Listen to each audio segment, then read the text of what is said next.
छत्तीसगढ़ विधानसभा के बजट सत्र में बीजेपी नेता के खेत में मिली अवैध अफीम की खेती का मामला गूंजता हुआ सुनाई दिया। इस मुद्दे को लेकर विपक्ष ने सदन में जमकर हंगामा किया और सरकार के खिलाफ नारेबाजी की। वहीं नेता प्रतिपक्ष चरणदास महंत ने आरोप लगाया कि सरकार दोषियों को बचाने की कोशिश कर रही है।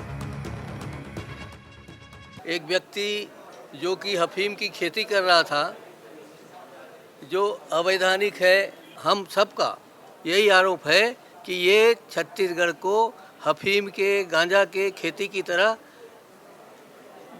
डाइवर्ट कर रहे हैं और इसीलिए उसको पूरा संरक्षण दिया जा रहा है। पुलिस ने अपने एफआईआर में उस आदमी के नाम को छुपाने की बात कही है, जबकि भारतीय जनता पार्टी के अध्यक्ष ने तत्काल प्रभाव से उसे निलंबित किया है। तो ये सरकार और भाजपा दोनों के बीच में जो अंतर दिख रहा है, उससे स्पष्ट होता है कि भारतीय जनता पार्टी के अध्यक्ष स्वीकार करते हैं कि वो भाजपाई है, और जबकि सरकार उसको बचाने के चक्कर में है। अफीम की खेती के मामले में प्रदेश कांग्रेस अध्यक्ष दीपक बैज सरकार पर हमलावर नजर आए। उन्होंने कहा कि प्रदेश को नशे का गढ़ बनाया जा रहा है। वहीं पूर्व मुख्यमंत्री भूपेश बघेल ने कहा कि प्रदेश में सूखे नशे का कारोबार सत्ता के संरक्षण में चल रहा है। ये जब से सरकार बनी है, ये सूखा नशा का अड्डा बन गया है। सरकार खुद स्वीकार की है कि हजारों किलो डोडा पकड़ा गया है, अफीम पकड़ा गया है, ब्राउन शुगर पकड़ा गया है, हीरोइन पकड़ा गया है, हजारों लोग जेल में हैं। इसका मतलब ये है कि यहाँ व्यापक पैमाने पे सूखा नशा का ये बाजार बना हुआ है, गढ़ बना हुआ है। और इसलिए हम चाहते हैं कि अभी लगातार विधानसभा में हमारा क्वेश्चन लगा था, आज ये पूरा सत्र है इस सूखा नशा पे कोई समर्पित हो रहा है। कहीं भी अफीम की खेती हो सकती है और इसलिए सघन जांच की आवश्यकता है। हालांकि सरकार ने इन आरोपों को खारिज किया है।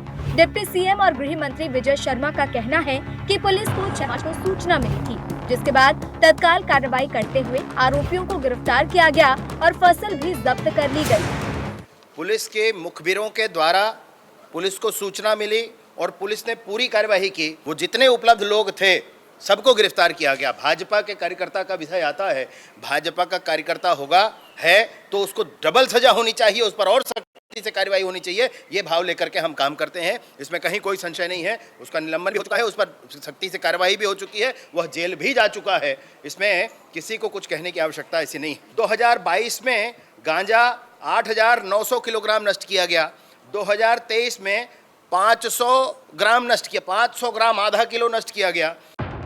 अफीम की खेती मामले में बीजेपी ने विनायक ताम्रकार को पार्टी से निलंबित कर दिया है।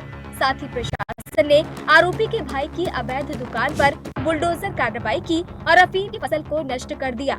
लेकिन अब बड़ा सवाल ये है कि आखिर छत्तीसगढ़ में अवैध नशे का ये नेटवर्क कितना गहरा है और क्या ये सिर्फ राजनीतिक आरोप है या फिर वाकई प्रदेश में नशे का कारोबार तेजी से फैल रहा है।